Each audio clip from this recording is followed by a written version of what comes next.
या काळामध्ये स्त्रियांच्या हाडांची जी ताकद आहे, बरोबर. त्याचाही काही संबंध आहे का? म्हणजे ते नेमकं का होतं किंवा त्याचा आणि वजनाचा काही संबंध असतो का? नक्कीच, हो. नक्कीच. तर आता जसं म्हणाले आपण, की या काळामध्ये हो. तर जसे चेंजेस होतात बॉडीमधले, तसे न्यूट्रिशनल डेफिशियन्सी सुद्धा वाढत जातात. बरोबर.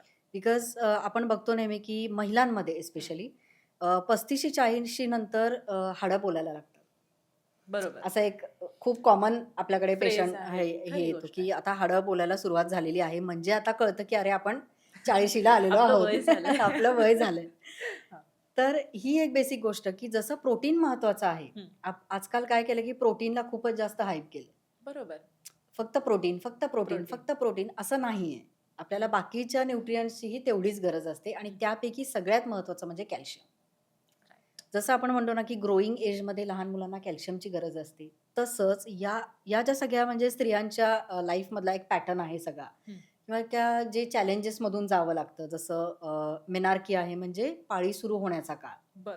त्यानंतर येते फेज म्हणजे प्रेग्नन्सी, हं. डिलिव्हरी, हं. मग मेनोपॉज. बरोबर.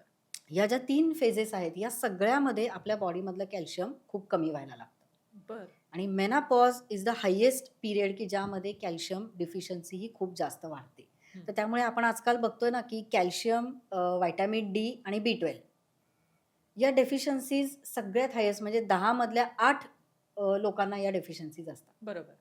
का? तर परत आपण बॅलन्स डाएट हं. घेत हं. नाही आहोत किंवा आता तू म्हणशील, की कॅल्शियम हाडांचं आरोग्य कसं? तर कॅल्शियम घेणं, व्हिटॅमिन डी कमी असेल, तर कॅल्शियम आपल्या बॉडीमध्ये ॲब्झॉर्बच होणार नाही. बरोबर. आणि मग फक्त कॅल्शियमच्या गोळ्या घेऊन ते आपल्याला गरज पूर्ण होईल का? तर नाही. हं. कारण जेवढं नॅचरल आपण पदार्थांमधून कॅल्शियम आपली बॉडी पटकन ॲब्झॉर्ब करते, तेवढं गोळ्यांमधलं करत नाही. राइट. आणि नो डाउट जिथे सप्लिमेंट घेतले पाहिजेत, जिथे अगदीच डेफिशियन्सी आहे, तुम्ही सप्लिमेंट नक्की घ्या. पण हं. आजकाल असा ट्रेंड दिसतो, की काहीही गरज नसताना लोकं सप्लिमेंट चालू करतात. बरोबर. खरं आहे. हां, म्हणजे म्हणजे अगदी ते सोशल मीडियावर काहीतरी अगदी, ट्रेंड चालू आहे आणि अगदी, त्यामुळे अगदी. आपण असं केलं पाहिजे लगेच, लगेच. म्हणून आणि बरोबर. तुम्ही ब्लड टेस्ट करा. मी प्रत्येक पेशंटना सांगत असते, की हे घेऊ का, ते घेऊ का? तुम्ही ब्लड टेस्ट करा. हं. जर डेफिशियन्सी असेल आणि खरंच गरज असेल तरच तरच घ्या. घ्या. अदरवाईज आपल्या जर रोजच्या जेवणामध्ये जर मिळालं, तर त्याचा काय प्रॉब्लेम आहे? बरोबर. म्हणजे ते सगळ्यात जास्त सोपी गोष्ट आहे. हं. हं. तर हं. मग कॅल्शियमसाठी काय घेऊ शकतो? तर सगळ्या प्रकारची धान्य.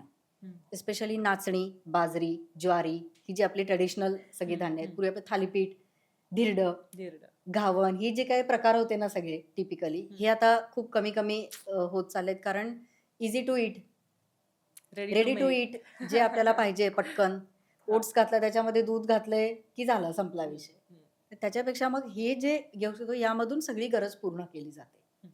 किंवा दही ताक आहे, milk and milk products, paneer आहे तुम्ही ते घेऊ शकता. हं. राजगिरा, हां. राजगिऱ्याच्या लाह्या, फुटाणे हं. हे खूप कॉमन सोर्स आहेत आणि आपण लहानपणापासून आपले ट्रेडिशनली आपण ते बघत आलेलो आहोत. बरोबर. तर हे खूप लोकं मिस करतात आणि मग कॅल्शियमच्या बाकीच्या सोर्सेसकडे जातात. हं. हं. तर हे मी इथे मुद्दाम सांगेन, की हे जर तुम्ही सगळं तुमच्या आहारामध्ये असेल, तर हं. तुम्हाला कॅल्शियम डेफिशियन्सी होण्याची गरज नाही. पालेभाज्या, राइट. सीझनल भाज्या आता तर थंडी आहे, एवढे सगळ्या पालेभाज्या खूप छान मिळतात मार्केटमध्ये. तर कुठल्याही पालेभाज्यांमध्ये, फळांमध्ये कॅल्शियम हे भरपूर प्रमाणामध्ये असतं.